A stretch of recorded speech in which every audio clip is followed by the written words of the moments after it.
अक्षय कुमार साई शपथ करुछि कि गभीर कृतज्ञता आम जल संपद विभाग तरफ ज्ञापन करुछि। मु अक्षय कुमार स्वाई रेंगाली जलसेचन प्रकल्पर एग्रिपिम यूनिट उपनिर्देशक लाइवलीहुड और जीवन जीविका कार्यक्रम उपनिर्देशक अच्छी। आम राज्य सरकार द्वारा ये जो पानी पंचायत पक्ष पालन कर एक अभिनव योजना। यही कार्यक्रम द्वारा पानी पंचायत लोक मानकर काम कौन, पानी पंचायत प्रतिनिधि केमी जल को व्यवहार करेंगे एवं पानी पंचायत जो आवश्यकता को पूर्ण करने विभिन्न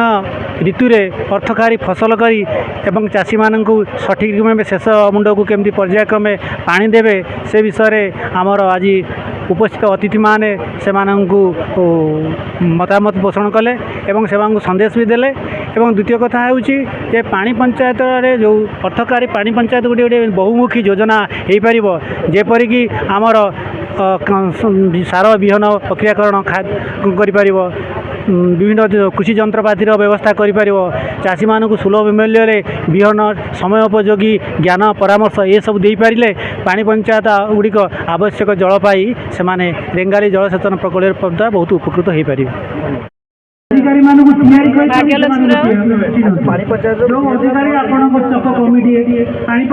एक्चुअली पानी पंचायत प्रति वर्ष से जनवरी मास भितर पानी पंचायत कक्ष पालन करती जो कि आमर पानी पंचायत जो कमिटी गुड़ा गढ़ा जाए गुड़िक प्रकृतर में फंक्शन करुच्ची कि ना आ गोटे गोटे मेन मोटो को लेकिन से कार्यक्रम करती जमी ए वर्ष से उद्देश्य रखिंट जो वर्षा जल को संरक्षण करके रखिए आमती चाष जमी मड़ेबे उपकृत फल पाइबे आ सबु प्रकार चाष लाभजनक चाष से करिकी तार उपयुक्त फल पाई काम लगेबे। हाँ सियोर हम कहीं पानी पंचायत गढ़ाई चाषी मानकर समस्यार समाधान करने तो निहाती भाव में चाषी मान भर टे सचेतनतार जो अभाव रही जदि सचेतनता कार्यक्रम कर सचेतन कर जो समस्या अच्छी समाधान करहब। मु सुभाष चंद्र सेठ सुपरिटेडेंट इंजीनियर अधिकारी जंत्री रेंगाली बाम पार्श्व डिविजन नंबर 3 डुबुरी। आज आमर पानी पंचायत विभाजन स्तरीय पानी पंचायत ये बहुत महासमारोह अनुष्ठित है। बहुत लोग आसिक योगदान कले सब जिन सुरखुर है लोक मैंने सचेतन है कि पानी पंचायत कौन, पानी पंचायत उपादेयता कौन, पानी पंचायत जो आम सब समिति कमिटी सभ्य सब आम करूँ इलेक्शन द्वारा तारी विषय लोक मैंने जनसचेतन आम जागरण कलु